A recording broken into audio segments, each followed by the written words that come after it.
Assalamualaikum warahmatullahi wabarakatuh. Bismillahirrahmanirrahim. A'udzubillahi minasyaitonirrajim. Bismillahirrahmanirrahim.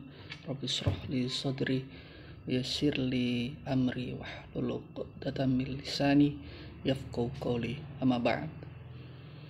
Teman-teman, saya ingin membuat suatu video lagi,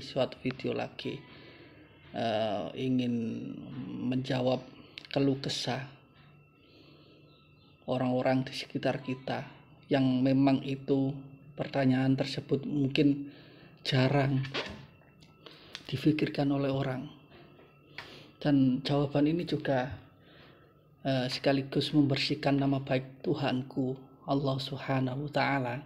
Tentang apa itu? Pertanyaan-pertanyaan di masyarakat yang sering terjadi dan saya dengarkan di pengajian-pengajian tasawuf, pengajian-pengajian tarekat. Banyak yang tidak sesuai. Maaf, bukan saya mengklaim jawaban saya itu lebih sesuai, tidak.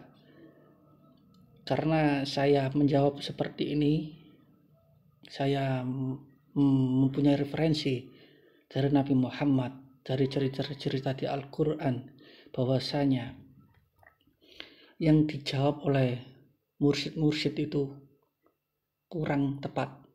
Apa sih pertanyaannya? Seperti ini.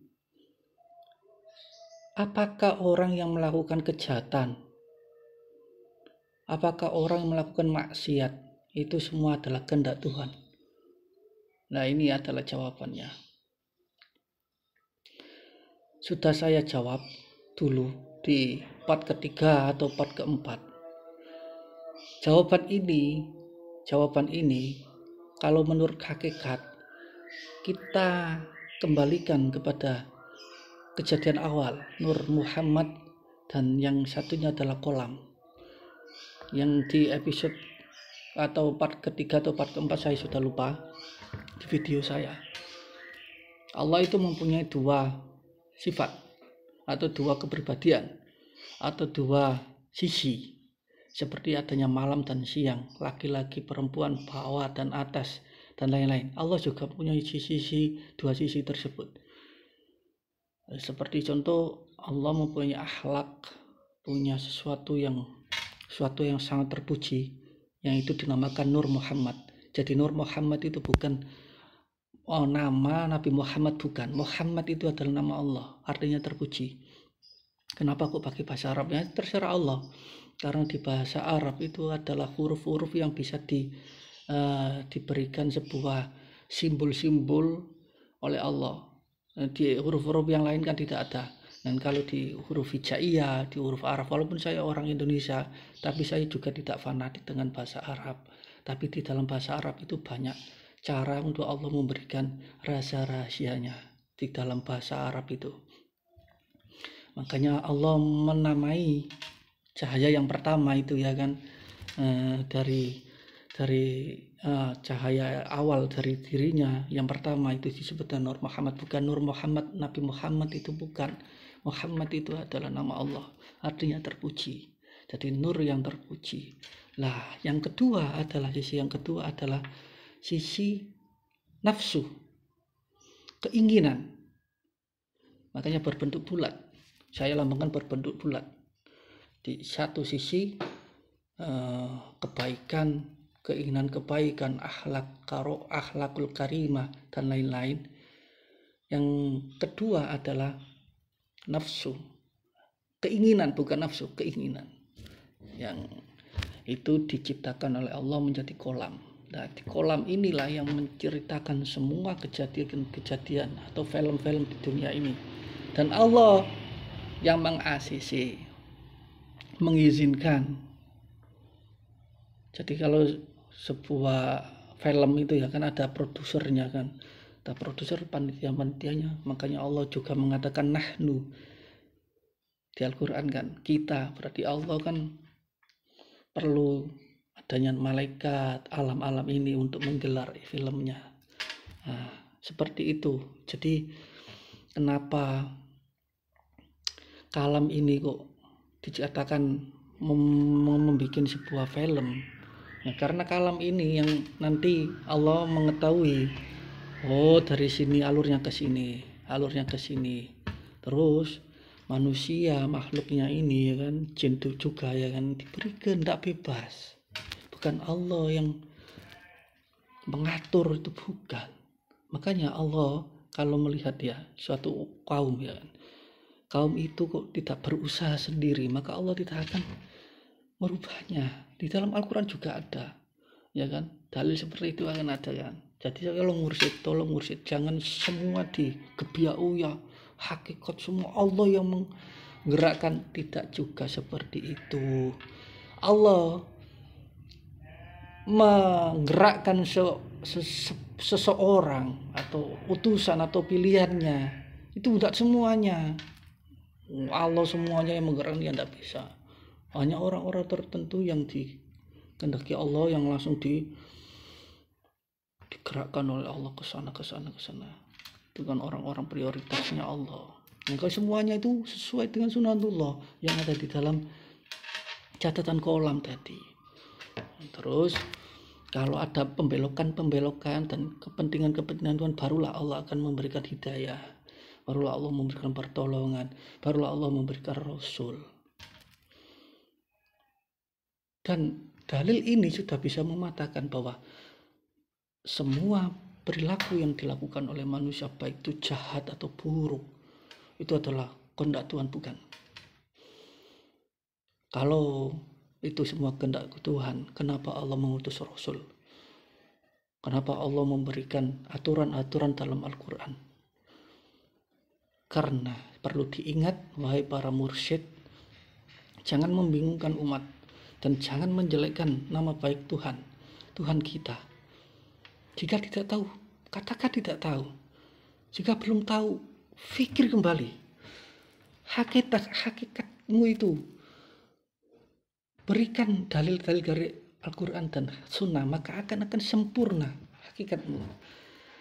Nanti kalau terlalu berhakikat, nanti halu.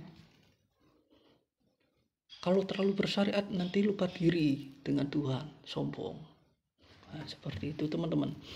Jadi saya membuat video ini untuk mengcounter jawaban-jawaban yang tidak sesuai.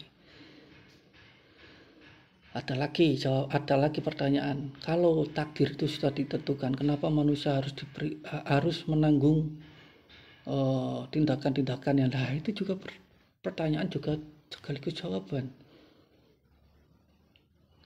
Gini loh, semua aktivitas manusia ini sudah ada tulisannya di kolam tersebut. Allah cuma membiarkan, oke.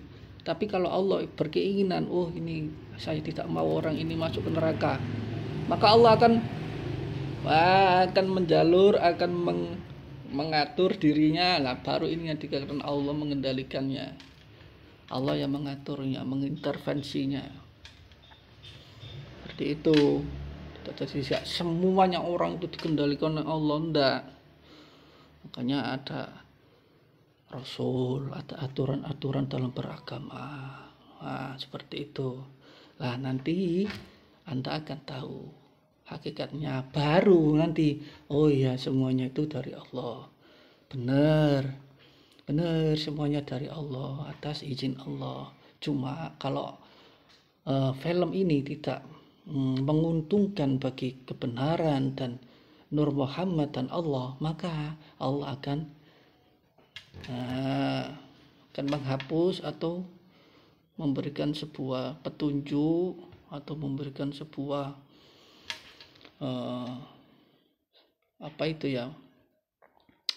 perubahan dengan Rasulnya, dengan musibah atau yang lain. Seperti itu. Makanya nanti ada doa, ada usaha. Nah, kalau semuanya itu sama kau itu orang meninggal dibunuh orang, itu berarti itu kehendak Tuhan, enggak. Karena di diri manusia itu juga ada kehendak diri sendiri, nafsu namanya. Kehendak diri, kehendak nafsu, bukan hanya kehendak Allah. Seperti itu. Nah, kalau ingin selalu dikendalikan oleh Allah, ya jangan makan, jangan minum, jangan tidur. Saya percaya kalau orang seperti itu sudah tidak makan, tidak tidur, ya kan, tidak minum, tidak punya kotoran, ya kan, makan yang terjadi najis di dalam kan. bukan najis. Kalau di dalam fikih kan, dalam syariat kan, kalau masih barang itu masih ada di dalam tubuh kita seperti air liur, seperti air kencing dan lain-lain, kan? Itu belum terkena hukum najis. Tapi kalau sudah keluar itu najis. Berarti kalau hakikatnya seperti itu, Allah tidak akan menempati dirimu kalau kamu masih punya najis-najisnya ada di dalam dirimu. Bukan najis, barang-barang seperti itu yang ada di dalam dirimu. Jangan katakan kamu dikendalikan oleh Allah. Jangan sama sekali jangan sekali-sekali berkata seperti itu. Teman-teman, tidak semuanya hakikat itu benar jika hakikat itu tidak disertai dengan syariat. Apa syariat itu? Ilmu-ilmu yang diajarkan oleh Nabi Muhammad, pelajaran-pelajaran yang diberikan oleh Allah dalam Al-Quran, dan selebihnya itu kan diberi Allah tentang intuisi, dan intuisi itu juga tidak semuanya benar dari Allah, ya kan? Jadi orang-orang hakikat berhati-hati dalam menjawab problema atau problematik umat. Jangan sekali-sekali membingungkan umat jawaban-jawaban Anda, teman-teman ya. Semoga jawaban ini bisa mewakili jawaban Anda. Jadi kalau kita ya kan di dalam tulisan itu ya kan ditakdirkan menjadi orang yang dolim, orang yang masuk neraka ya kan. Kemudian Allah berkehendak yang lain, nah baru nanti Allah akan mengutus seseorang atau memberikan hidayah atau memberikan sebuah rasa dalam diri kita, oh ya saya ingin bertobat. Nah, walaupun nanti dicatakannya seperti itu, Allah namanya intervensi. Barulah Allah intervensi. Berarti kan dari Allah? Tidak, dari kolam. Sudah saya katakan kan, permisalan antara kolam dan Allah. Kolam itu bagikan istri dan Allah itu suami. Kok mengatakan seperti itu? Apa boleh? Ini permisalan saja. Kolam itu makhluk. Saya mengatakan seperti itu. Sekarang ini seperti ini. Lebih mulia mana derajat wanita, istri atau suami? Seperti itu saja. Walaupun kadang-kadang lelaki atau suami itu kalah dengan istri ya kan. Nah, seperti itu Allah juga seperti itu. Walaupun kolam ini adalah makhluknya, tapi Allah itu suka juga dengan film-film yang disebutkan oleh kolam. Nanti kalau film itu terlalu berlebihan, menyudutkan, kan kolam itu terlalu nafsu-nafsuan kan, membuat sebuah film itu agar lebih meriah, ada pertikaian, ada orang yang zina seperti itu. Nah nanti Nur Muhammad ini nanti yang menyeimbangkan. Allah akan, oh iya ya, kita butuh seperti ini.